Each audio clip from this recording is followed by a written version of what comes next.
Hola, buen día.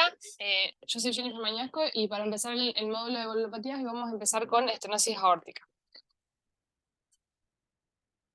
Vamos a empezar por la definición, ¿sí? La estenosis aórtica es la obstrucción que tiene el flujo de la sangre, ¿sí? A la salida del ventrículo izquierdo y del ventrículo izquierdo y de la aorta, que va a estar generada por un engrosamiento, ¿sí? Y rigidez de la válvula, que va a ser secundaria a mecanismos inflamatorios, malformativos o congénitos. ¿Sí? Vamos a hablar de los tipos, ¿sí? Con respecto a la ubicación anatómica, que vamos a hablar que puede ser valvular, ¿sí? Donde vamos a ver que hay una alteración de la estructura a nivel de la válvula aórtica y sus valvas, ¿sí? Que puede ser de diferentes etiologías y que a su vez genera estrechez progresiva. Después vamos a hablar de la que es tipo subvalvular, que tiene dos tipos, que es la fibrosa y la fibromuscular, ¿sí? Donde en ambos casos hay una membrana circunferencial que rodea la válvula, que puede ser completa o incompleta, ¿sí? Que está por debajo de la válvula aórtica, ¿sí? La fibromuscular es más de tejido fibromuscular, ¿sí? Después tenemos la que es tipo supravalvular, que es la más rara, ¿sí? Es la que genera obstrucción de tracto de salida en un 8%, y la lesión se caracteriza por tener un estrechamiento que está por encima de la válvula aórtica y que puede ser también o localizado o difuso. Para hablar un poco de las etiologías, ¿sí? Tenemos tres grupos principales, donde el más común que nosotros vemos siempre es el degenerativo, ¿sí? Que es el que se presenta en la mayoría de los pacientes mayores de 65 años, ¿sí? Y que tiene una fisiopatología como la que ya más o menos conocemos con respecto a la etiología coronaria, ¿sí? Donde hay inflamación, infiltración, cicatrización y por último la calcificación. Después tenemos la etiología congénita, ¿sí? Que es cuando se presenta la válvula aórtica bicúspide, ¿sí? Que es la más frecuente en los menores de 65 años, ¿sí? Y en este caso hay un engrosamiento de la válvula que va a ser de forma variable, ¿sí? Y que se presenta en las comisuras de la válvula. Y en cambio, la válvula aórtica unicúspide es la que tiene peor pronóstico, por lo general no llegan generan muerte antes del primer año de vida. Y por último, la reumatoide, sí, que la reumatoide por lo general se acompaña de afectación también de la válvula mitral, sí, frecuentemente tiene asociado insuficiencia aórtica, ¿sí? Acá tenemos un esquemita para verlo, ¿sí? En el esquema A tenemos la válvula normal, ¿sí? En el B estamos hablando de la válvula aórtica bicúspide, que tiene un pseudo RAFE a nivel de la hora 6. Acá tenemos el reumatoide, ¿sí? Con la fusión de las comisuras y el orificio central. Y acá tenemos la última, que sería la degenerativa. Como la degenerativa es más o menos la que nosotros vemos frecuentemente, ¿sí? La idea era hacer algunas aclaraciones con respecto a sus factores de riesgo, ¿sí? Y más que nada hablar de lo que es la progresión, ¿sí? Porque es lo que nosotros vamos a ver en los pacientes, ¿sí? Más o menos acá tenemos factores de riesgo como la edad, el sexo masculino, ¿sí? El índice de masa corporal elevado, la hipertensión, diabetes, síndrome metabólico, dislipemia, tabaquismo, ¿sí? Pero bueno, más que nada remarcar los que hablan de progresión, ¿sí? Que acá están marcados, que es lo que sería la edad, ¿sí? A medida que la edad progresa, esto se va presentando, aumentando su clínica y la evolución natural de la enfermedad, síndrome metabólico y también el tabaquismo, ¿sí? Y acá tenemos un esquema que nos va mostrando, ¿sí? Tenemos dos ejes de coordenadas donde tenemos la edad y la inflamación, donde tenemos una válvula que puede estar predispuesta, que está en riesgo, como la hablamos recién, que puede ser la válvula bicúspide o una válvula tricúspide, sí que tiene, por ejemplo, morfología de riesgo en estos casos, ¿sí? Edad avanzada, sexo masculino, dislipemia, un paciente diabético, síndrome metabólico, que tiene hipertensión, tabaquista, ¿sí? Insuficiencia renal, sí que con la edad empieza a progresar se inicia lo que sería la esclerosis aórtica, ¿sí? En este caso es una válvula que va a estar expuesta a tensión de desechamiento, puede haber inflamación, infiltración lipídica, ¿sí? Que después va a terminar progresando, ¿sí? Y va a estar expuesta a lo que es el estrés oxidativo, hay un aumento de la actividad de la angiotensina 2, ¿sí? Y además hay un estímulo de algunas sustancias, por ejemplo la osteoprogesterina o el receptor de lípidos, ¿sí? Que van a estar presentes en la enfermedad degenerativa. Y por último, ya cuando se genera la obstrucción valvular, ya tenemos la afectación de la estructura, donde tenemos los cuerpos estos de hidroxiapatita y la formación de cartílago y hueso en la válvula. Un poquito para hablar de la patogenia, ¿sí? Esto sería un tejido de una valva, ¿sí? Que va a estar expuesto a un daño, ¿sí? Que puede estar generado por una radiación, por estrés, ¿sí? Por especies derivadas de lípidos, por citocinas, que eso va a generar que los lípidos, los LDL, ingresen al intersticio, ¿sí? Se genera oxidación, que esto genera una cadena de inflamación que termina activando otros factores y que termina culminando en lo que es la activación de colágeno, luego en fibrosis y por último termina generando la mineralización. ¿Sí? Y acá un poco para resumir el tema de lo que veníamos hablando de etiología y la patogenia, ¿sí? Hablando en menores de 70 años y pacientes mayores de 70 años. Hay algunos libros que hacen corte en 65 años, sí, pero bueno, más o menos para que lo tengamos todos en cuenta. Bueno, si hablamos de personas mayores de 70 años, sí, vamos a tener un 48% es de causa degenerativa, ¿sí? Esto que veníamos hablando de la progresión. Un 27% puede ser de bicúspide y un 23% es para el área de lo que sería la reumatoide y la inflamatoria, ¿sí? Y en los menores de 70 años vamos a tener que la mayoría va a ser de origen, más que nada lo que viene de antes, que es congénito, un 50% bicúspide. Después hay un porcentaje también para la inflamatoria, ¿sí? 25% y también 18% para causas degenerativas.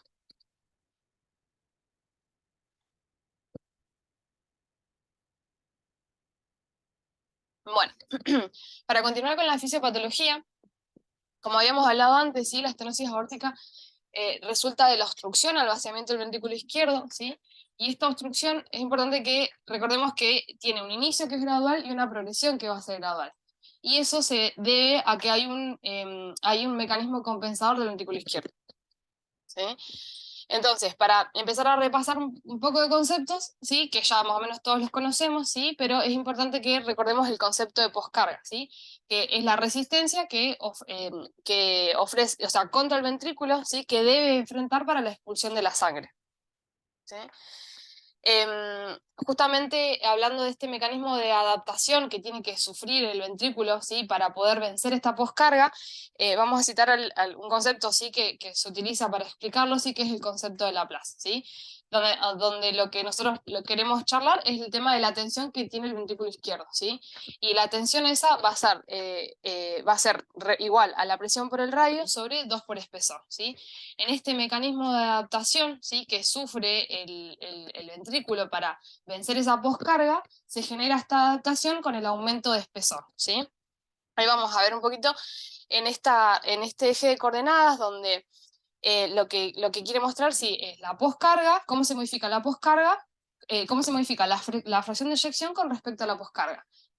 O sea, a mayor poscarga, menor fracción de eyección, ¿sí? Este es como que intenta explicar cómo sería el mecanismo de adaptación, donde tenemos una poscarga baja o normal, ¿sí? Y una FEI adecuada. Donde tenemos aumentos de poscarga, vamos a ver que la FEI se va a modificar, ¿sí? Y para pasar del punto que sería del 1 al 2, donde el paciente puede compensar esta poscarga y mejorar de alguna forma la FEI y mantener la contractilidad, ¿qué es lo que hace? Es mejorar con este mecanismo de adaptación aumentando el espesor para pasar del punto del 1 al 2, donde el paciente mejoraría la fracción de eyección, ¿sí? Y para continuar con el tema de la fisiopatología, ¿sí? Más o menos quería mostrarles esta red, ¿sí? Y después lo vamos a seguir charlando, ¿sí? Tenemos la estenosis aórtica, ¿sí? Que tiene una obstrucción al flujo de salida del ventrículo izquierdo y que genera principalmente tres cosas: aumento de la presión sistólica a nivel del ventrículo izquierdo, ¿sí? Aumento del tiempo de eyección del ventrículo izquierdo, va a generar un aumento de la presión diastólica, que ahora lo vamos a charlar bien, ¿sí? Y esto va a terminar generando el aumento de la masa del ventrículo izquierdo, ¿sí? A partir de lo que hablamos recién, ¿sí? Y este aumento de la masa del ventrículo izquierdo va a generar, como es mayor músculo, mayor consumo de oxígeno, ¿sí? Y como hay aumento de la presión diastólica, va a disminuir el tiempo de periodo diastólico. Con eso vamos a tener como consecuencia una disminución del aporte del miocardio, porque ya, si todos recordamos, las coronarias se irrigan en diástole, ¿sí? Entonces vamos a tener también esa disminución de aporte al miocardio, ¿sí? Y junto con todo esto, con el aumento del consumo de oxígeno, va a terminar generando lo que sería isquemia miocárdica y por último la disfunción del ventrículo izquierdo, ¿sí? que va a terminar culminando en una insuficiencia del ventrículo izquierdo. En este punto donde hablamos de que el miocardio logra compensar este aumento de poscarga gracias a su aumento de espesor, estamos hablando de una estenosis aórtica compensada, ¿sí? Donde comenzó el aumento de las presiones, ¿sí? El miocardio respondió con hipertrofia, ¿sí? Hay un resultado de una normalización del estrés durante la sístole, a expensas de este aumento de espesor, ¿sí? Y la fe y el flujo se mantienen dentro de valores normales, ¿sí? Esto sería que, bueno, gracias a la hipertrofia, sí se puede sostener este flujo eyectivo durante muchos años sin reducir el gasto cardíaco y sin que aparezcan los síntomas todavía o se dilate el corazón. ¿Qué pasa? Bueno, la evolución de la enfermedad, como vimos en las primeras diapos, esto sí, continúa evolucionando, ¿sí? Y lo que pasa es que luego continúa el remodelado, ¿sí? ¿Por qué? Porque el corazón sigue expuesto a mayor poscarga, ¿sí? Como resultado de la estenosis aórtica, ¿sí? En este esquema, más o menos resume lo que sería la continuación de la enfermedad, ¿sí? Donde en este eje lo que muestra sí es la diferencia de presión entre el ventrículo y la aorta, ¿sí? Donde hay una diferencia de presión, ¿sí? Y esto va a terminar respondiendo con una reducción de la reserva del flujo coronario, como lo charlamos antes, ¿sí? Vamos a tener el aumento de la presión del ventrículo izquierdo, ¿sí? Impuesto por la estenosis aórtica que generó la hipertrofia del ventrículo, ¿sí? La reducción de la reserva coronaria, como lo hablamos recién, ¿sí? El remodelado que termina generando fibrosis y con eso termina generando disfunción diastólica, ¿sí?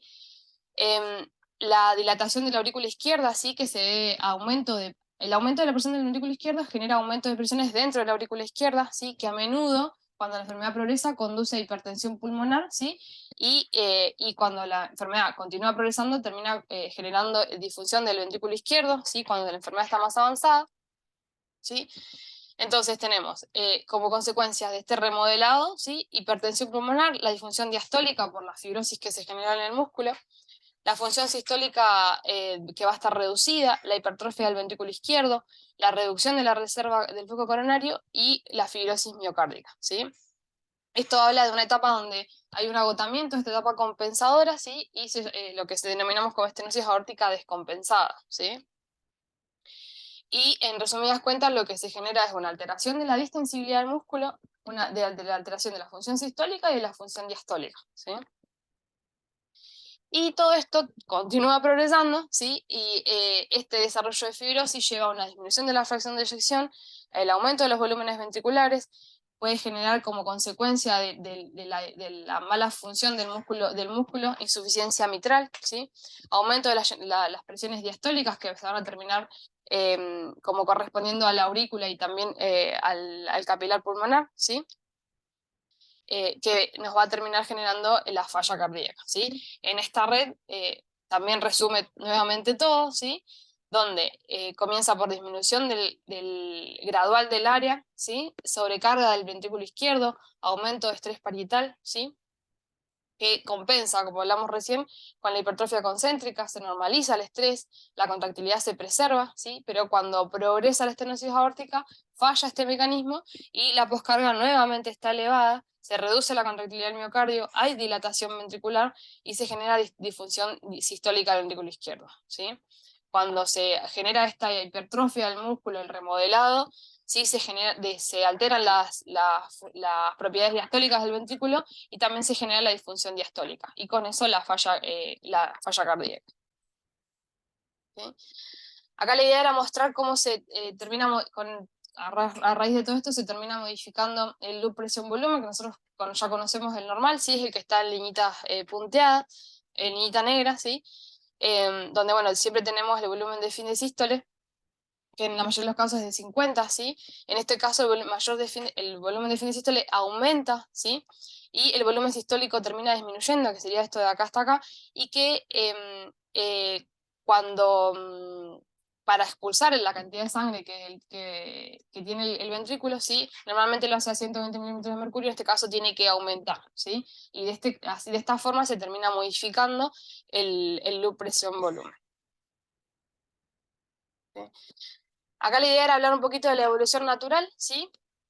una vez que la enfermedad está establecida, el área disminuye 0,1 centímetros al año, la velocidad del flujo aumenta 0,3 metros sobre segundo al año, y el gradiente aumenta 7 milímetros de mercurio, ¿sí? Esto por lo general se presenta en el tipo que es esclerodegenerativo, que suele avanzar más rápido, ¿sí? Y en este esquema lo que tenemos es porcentaje de supervivencia y la edad, ¿sí? Es más o menos más que nada para relacionar lo que es la evolución con los síntomas, ¿sí? Tenemos un periodo en el que la enfermedad está latente, ¿sí? Hay una obstrucción que de a poco va siendo gradual y va generando la sobrecarga miocárdica, ¿sí? Una vez que inician los síntomas, el periodo de sobrevida, ¿sí? Va a disminuir, ¿sí?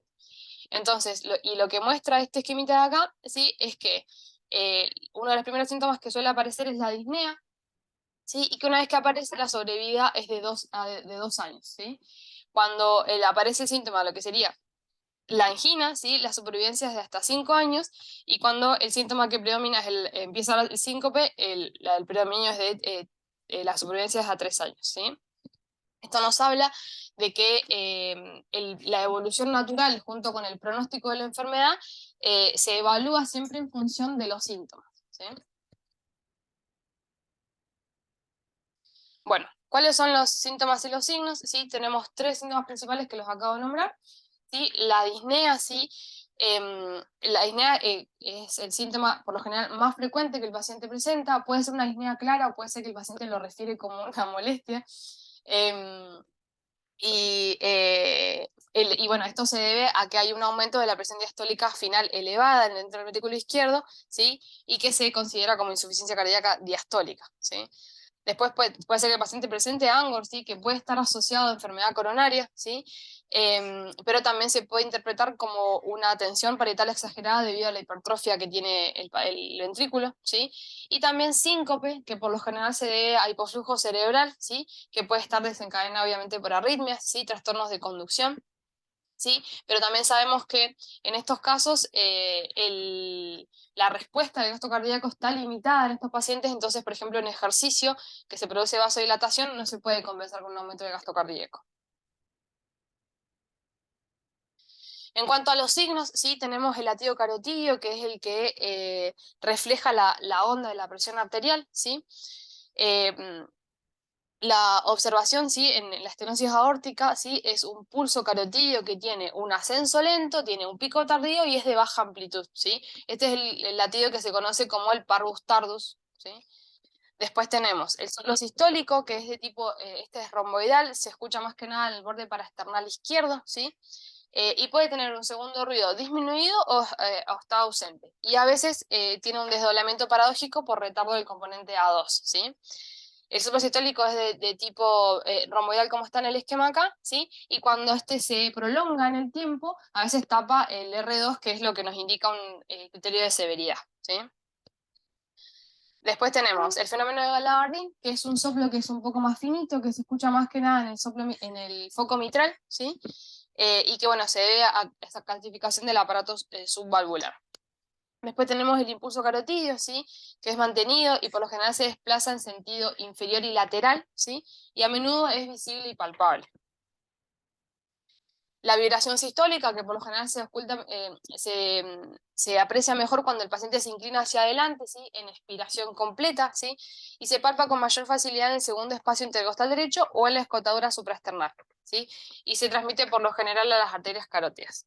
La vibración sistólica es específica, pero no es sensible de la estenosis aórtica, ¿sí? Y el R4 que puede estar presente, sí, por la contracción vigorosa de la aurícula izquierda. La idea era resaltar los criterios clínicos de severidad, ¿sí? Que por lo general los solemos siempre evaluar, ¿sí? Es la ausencia del R2, el pulso parvus tardus, ¿sí? Y la vibración sistólica. Luego, para continuar, la idea es hablar un poco de los exámenes complementarios, ¿sí? Nosotros principalmente lo que le hacemos a todos los pacientes es el electrocardiograma, ¿sí? En ellos lo que podemos ver siempre, sí, podemos ver que tenga hipertrofia ventricular izquierda, y si no la podemos ver también puede tener cambios en el STT, ¿sí? Que puede ser que nos indiquen cambios de sobrecarga ventricular. También podemos ver el agrandamiento de la aurícula izquierda, y también podemos ver, puede ser trastornos de conducción, tipo bloqueos AB, bloqueos de ramas, ¿sí? y no es raro que en estos pacientes veamos la fibrilación auricular. El ecocardiograma, ¿sí? Bueno, es una técnica fundamental para el diagnóstico y seguimiento de estos pacientes, ¿sí? Es una técnica que es un estudio no invasivo, ¿sí? Es fácilmente reproducible, tiene criterios de sensibilidad y especificidad mayor que otros estudios, ¿sí? Por lo que es una herramienta fundamental, ¿sí? Tenemos dos análisis que hacemos, el análisis bidimensional y el Doppler, ¿sí? En el bidimensional vamos a tener que, tenemos elementos que nos van a evidenciar en forma directa e indirecta la valvulopatía, ¿sí? En forma directa podemos ver el número de valvas, el engrosamiento, la fibrosis, la restricción a la apertura, ¿sí? Y como datos indirectos vamos a ver la repercusión hemodinámica, ¿sí? Que tenga hipertrofia, el estado de la función, las dimensiones de la cámara, ¿sí? Y en la ecografía Doppler es donde vamos a evaluar, ¿sí? El grado de estenosis de la válvula, los gradientes y el área, que es lo que nos va a servir a nosotros para hacer diagnóstico del tipo de estenosis aórtica. ¿Sí? ¿A quién le vamos a hacer un ecocardiograma? ¿Sí? Como indicación 1B, ¿sí? Va a ser, se lo vamos a hacer a todos los pacientes que nosotros les ocultemos, ¿sí? Un soplo sistólico sugestivo de estenosis aórtica que tenga o no signos y síntomas respiratorios. Eso no condiciona, ¿sí? Y que eso nos va a permitir hacer diagnóstico diferencial entre que sea valvular, subvalvular o supravalvular, ¿sí? Como clase 2, nivel de evidencia B, ¿sí? En los pacientes que tengan coartación de aórtica por su asociación, ¿sí? Con la válvula bicúspide. Y en la clase 3, pacientes que tengan un soplo eyectivo aórtico, que puede ser funcional o secundario a cambios hemodinámicos, ¿sí? Bueno, en el ecocardiograma, sí, lo que vamos a determinar, ¿sí? Son el grado de estenosis, ¿sí? La estimación del área valvular y el índice adimensional, ¿sí?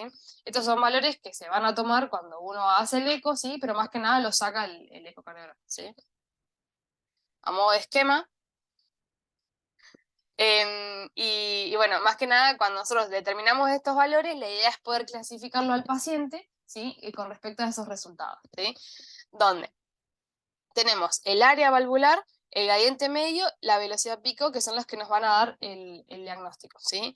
Cuando tenemos que el área es mayor a 1,5 centímetros, el gradiente medio es de menos de 13 y la velocidad pico es de 2 a 3, estamos hablando de una estenosis aórtica leve, ¿sí?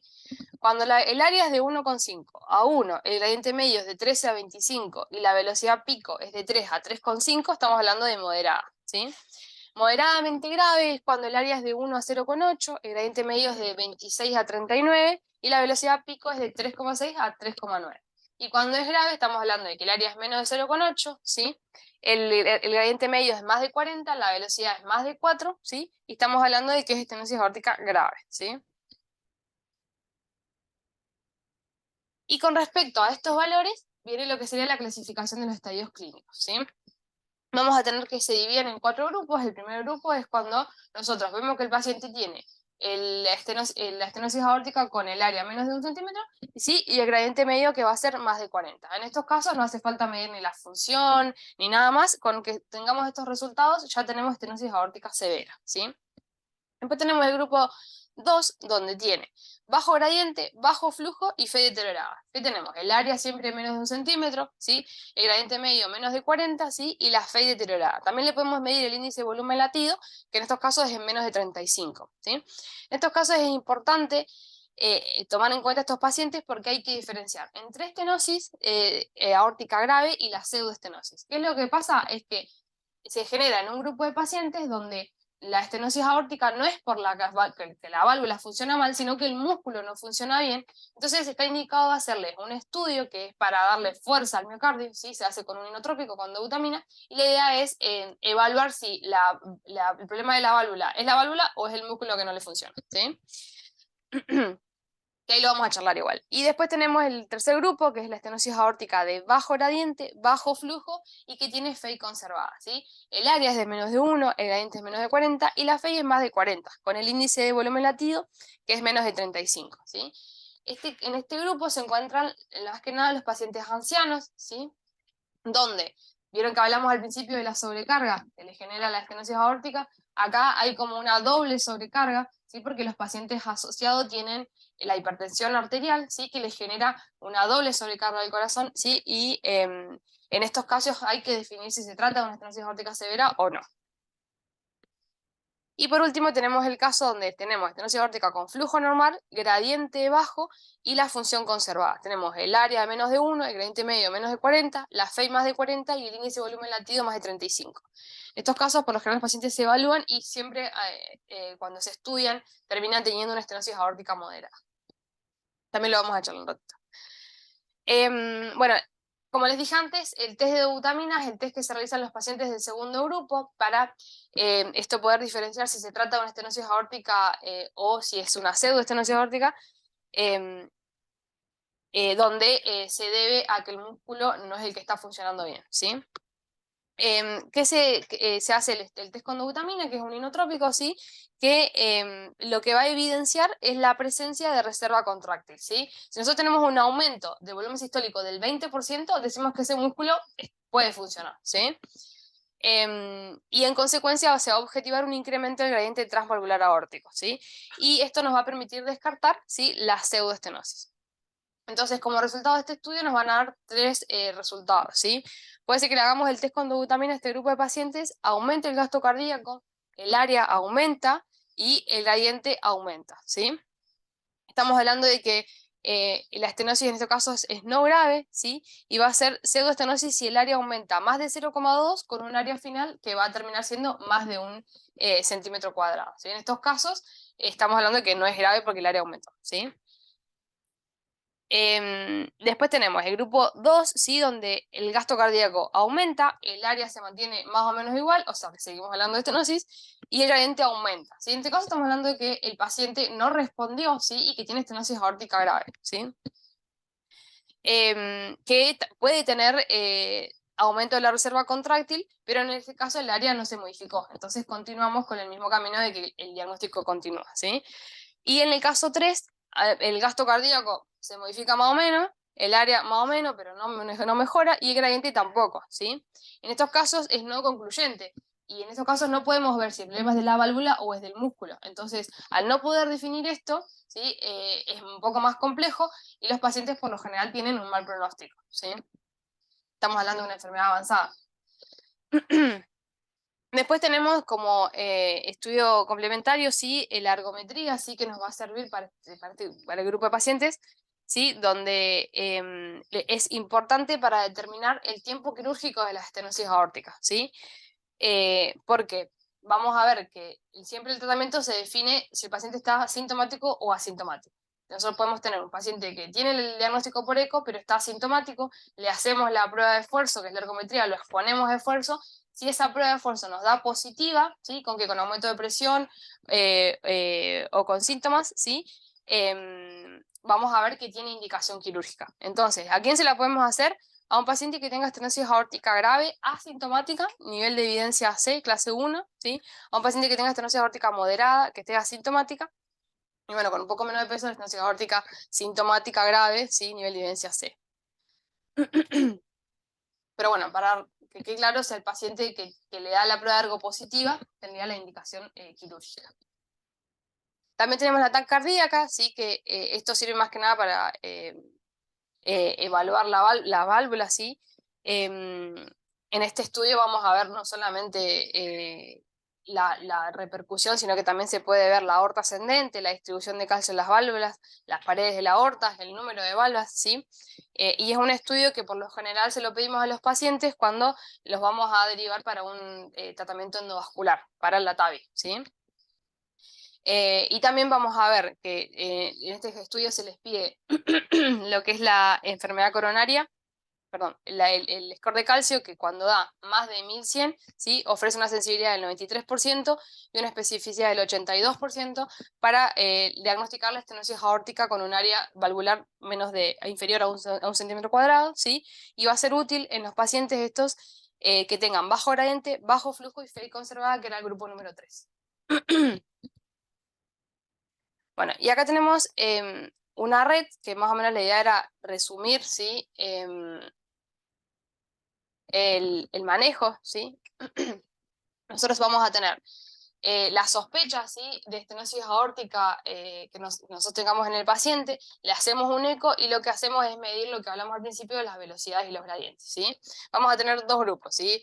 Un paciente que nos tenga el gradiente alto con velocidad alta y el gradiente medio alto. En estos casos, lo que dice la guía, o sea, como que hay que discernir entre los episodios que sean hiperdinâmicos, entonces tenemos como que excluir estos episodios, ¿sí?, que sean de alto flujo, ¿sí? Si no los podemos excluir, ¿sí?, determinar si ese estado hiperdinámico es reversible o no, ¿sí? Si es no reversible, estamos hablando de estenosis aórtica grave, ¿sí? Y si es reversible, podemos revertir esta situación, ¿sí? Lo mejoramos al paciente y después le hacemos otro eco, ¿sí? Cuando no podemos excluir el estado de alto flujo, ¿sí?, estamos hablando de que ya es estenosis aórtica grave, ¿sí? Y después tenemos el otro grupo de pacientes donde vamos a tener estenosis aórtica de gradiente bajo, una velocidad baja y un gradiente medio bajo, ¿sí? En estos casos, ¿qué hacemos? Evaluamos el área. Si el área nos da menos de 1, estamos hablando de estenosis aórtica, perdón, más de 1, estamos hablando de estenosis aórtica moderada, ¿sí? Porque tiene el área más de 1 y todos los gradientes bajos, ¿sí? Cuando el área nos da menos de 1, ¿sí?, tenemos que excluir errores de medición, ¿sí?, cualquier cosa que nos modifique el área, ¿sí? Y una vez que excluimos estos errores, definimos lo que sería el índice volumen latido, ¿sí? Y si ese índice volumen latido nos da más de 35, es porque está bien, ¿sí? Y en ese caso la estenosis aórtica es menos improbable, ¿sí? Si ese índice volumen latido nos da menos de 35, acá en este lado, lo que hacemos es evaluar la fracción de eyección. Si la fracción de eyección nos da menos de 50, hacemos lo que dijimos al principio, en el grupo número 2, que sería evaluar si el problema es el músculo, le hacemos el eco con dobutamina, ¿sí? Si tiene reserva de flujo, el paciente tiene una estenosis aórtica pseudo-grave o grave, ¿sí?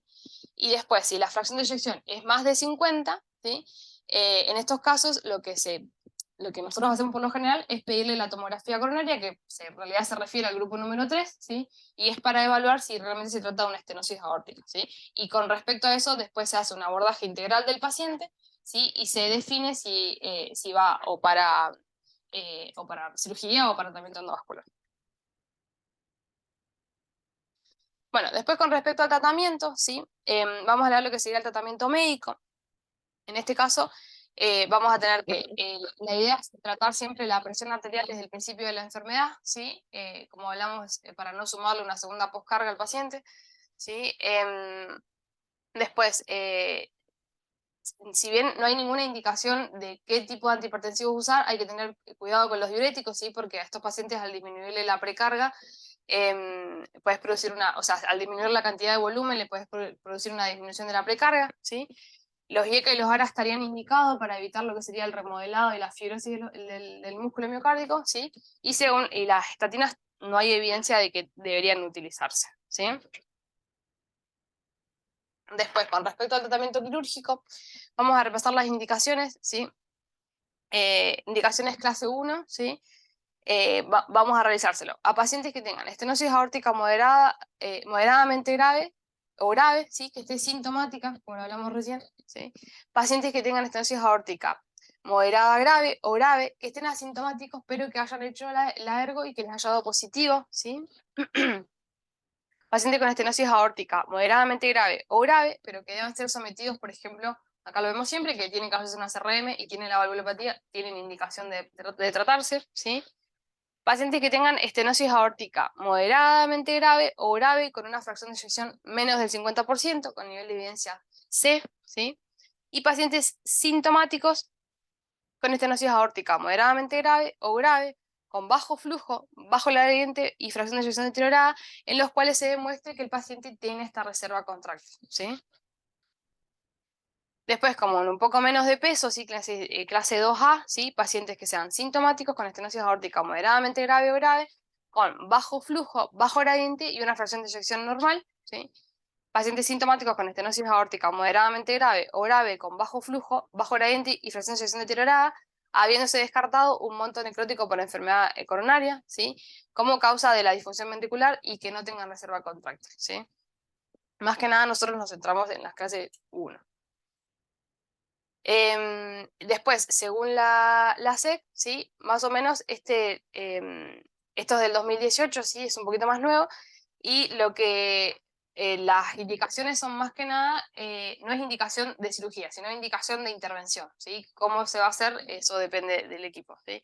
Donde vamos a ver que, más que nada, hablando de la sintomática, ¿sí? Va a estar indicada para los pacientes que tengan, lo hablamos recién, ¿sí? Estenosis aórtica grave con gradiente alto, ¿sí? Y velocidad pico alto, indicación 1B.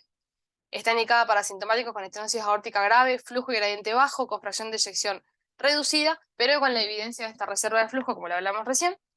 1C, debe considerarse los pacientes sintomáticos con estenosis aórtica de flujo y gradiente bajo, pero con una fracción de eyección normal, tras la confirmación de la estenosis aórtica grave, como 2A nivel de evidencia C.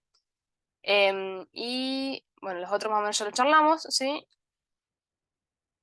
Y bueno, con respecto a esto lo que quería como aclarar antes, es que bueno, el tratamiento sí siempre se divide en pacientes, hasta lo que teníamos hasta ahora en claro, es que se divide en pacientes sintomáticos y asintomáticos. Los que tratamos más que nada son los sintomáticos. ¿Por qué? Porque se sabe que en Argentina se hizo un estudio, sí, que evidenció que la mortalidad intrahospitalaria por reemplazo anular aórtico es del 3,1 al 6,7%. Por eso los pacientes que son asintomáticos y que no tienen criterios de mal pronóstico no tienen indicación de cirugía, ¿sí?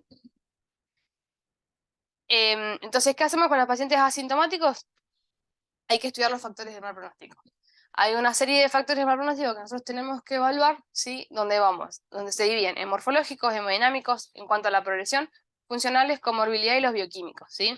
Morfológicos hablamos de lo que es la calcificación de la válvula, de la hipertrofia del ventrículo, ¿sí? Hemodinámicos del área, ¿sí? La velocidad aórtica máxima.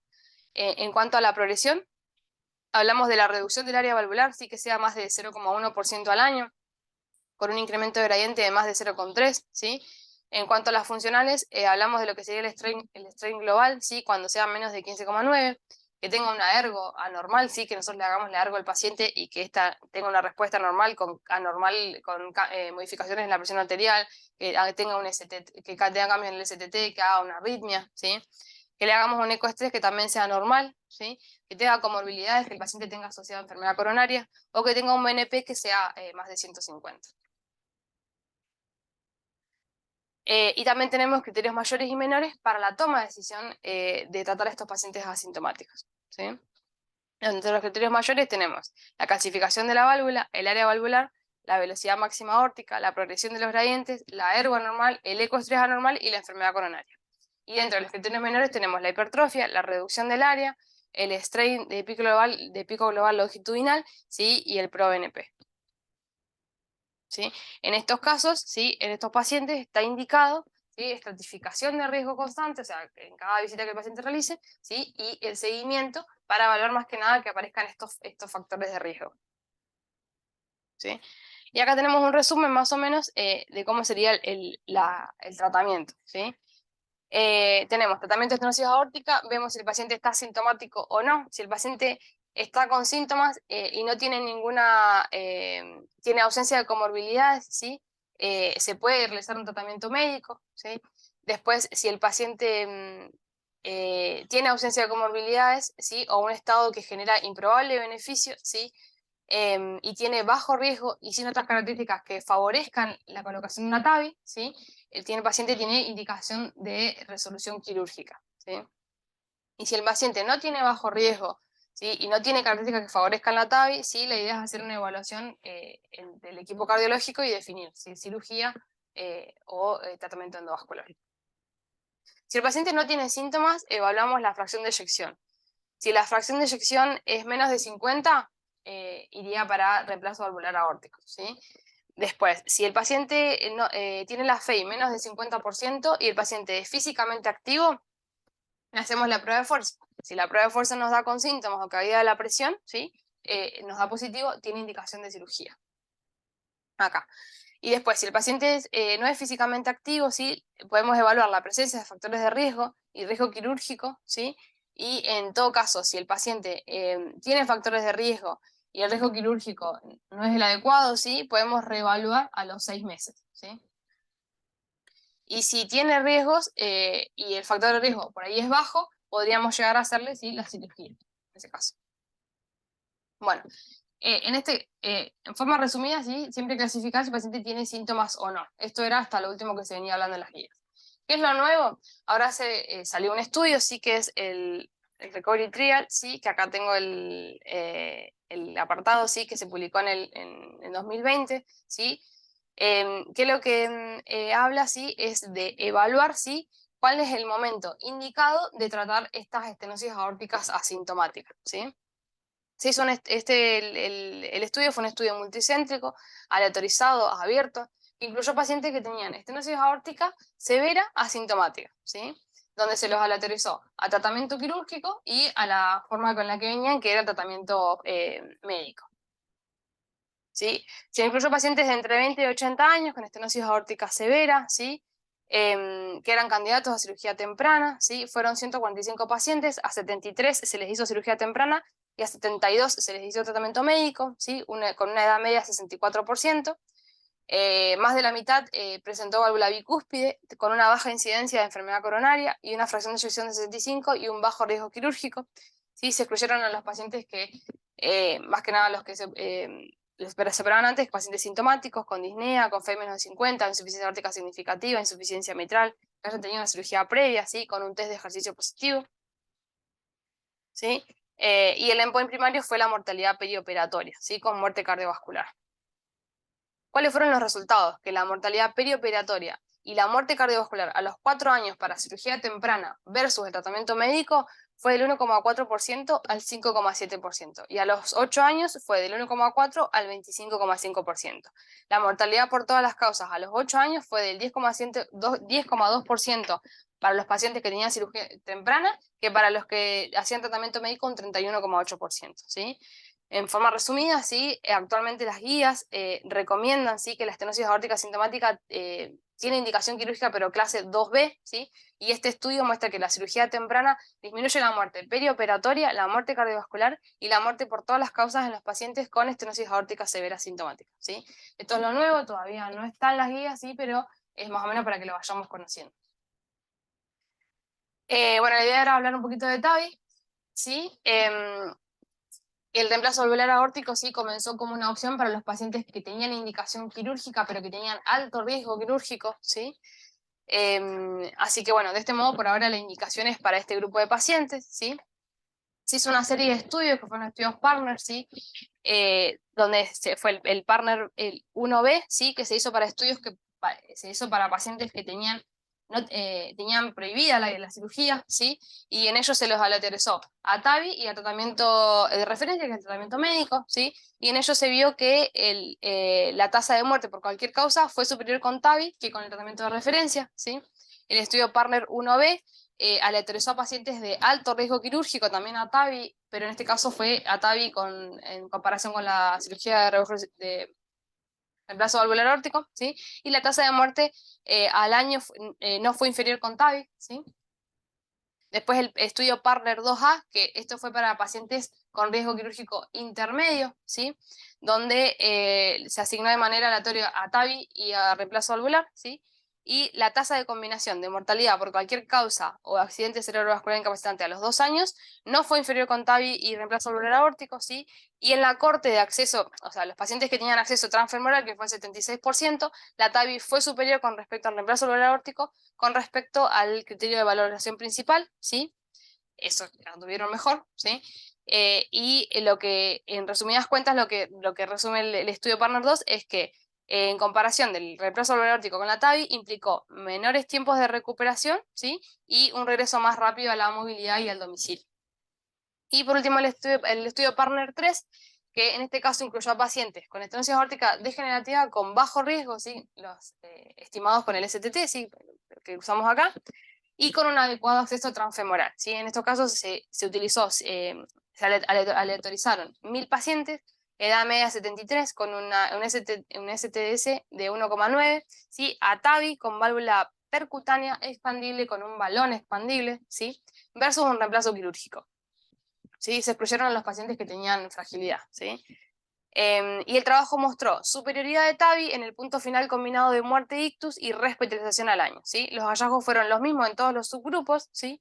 Y en cuanto a los resultados secundarios, TAVI resultó en tasas significativamente más bajas de ictus, fibrilación auricular y de nueva aparición. No hubo diferencias significativas entre los grupos en cuanto a las complicaciones vasculares, ¿sí? O nuevas inserciones de marcapasos o regurgitación, ¿sí?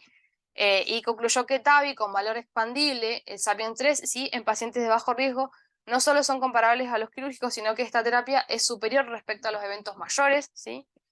Y además presenta una ventaja, ¿sí? En cuanto a la menor estancia hospitalaria, recuperación precoz y alcanzando un estado funcional y calidad de vida óptimos, ¿sí? A los 2 años de seguimiento, el punto final combinado resultó estadísticamente menor en el grupo de TAVI. Sin embargo, sí, para considerar separado muerte e ictus, las diferencias no fueron tan significativas, ya que la trombosis de las valvas resultó mayor en el grupo de TAVI al 2,6% en versus al 0,7% de las válvulas quirúrgicas, ¿sí? Después, como resumen, sí, en cuanto a las indicaciones, ¿sí? Tenemos de la SEC, que tenemos que indica que se recomienda TAVI para pacientes que no son candidatos a reemplazo valvular aórtico según la valoración del equipo cardiológico, ¿sí? Como indicación 1B, ¿sí? Y después para los pacientes que tengan riesgo quirúrgico aumentado con un Neuroscore más de 4%, u otros factores de riesgo que no se incluyen en la escala como fragilidad, la aorta en porcelana, secuelas de la radiación, la decisión entre reemplazo valvular aórtico y TAVI debe tomarse en el equipo cardiológico teniendo en cuenta las características individuales del paciente, ¿sí? Y según SAC, ¿sí? Las recomendaciones para reemplazo valvular aórtico percutáneo, ¿sí? Tenemos clase 1, va a estar indicado para pacientes con estenosis aórtica grave, sintomática, que no son considerados para tratamiento quirúrgico por el equipo cardiológico y que tienen una probabilidad de mejorar su calidad de vida y expectativa de vida en más de un año, a pesar de la presencia de comorbilidades, ¿sí? Clase 2A, nivel de evidencia B, para pacientes que tengan estenosis aórtica grave sintomáticas de riesgo quirúrgico alto, mediante el puntaje del Euroscore, ¿sí? Considerados pasibles de cirugía, ¿sí? En cuales el equipo indique el tratamiento en base a la relación riesgo-beneficio. Nivel de evidencia, clase 3, ¿sí? Nivel de evidencia B en pacientes que tengan sintomáticos con riesgo quirúrgico moderado y bajo, sin riesgos de inoperabilidad, ¿sí? Y nivel de evidencia C en pacientes con estenosis aórtica grave, sintomáticos con comorbilidades que generen una expectativa de vida no menor al año, menor al año, ¿sí? Y eso es todo, chicos. Muchas gracias por su atención.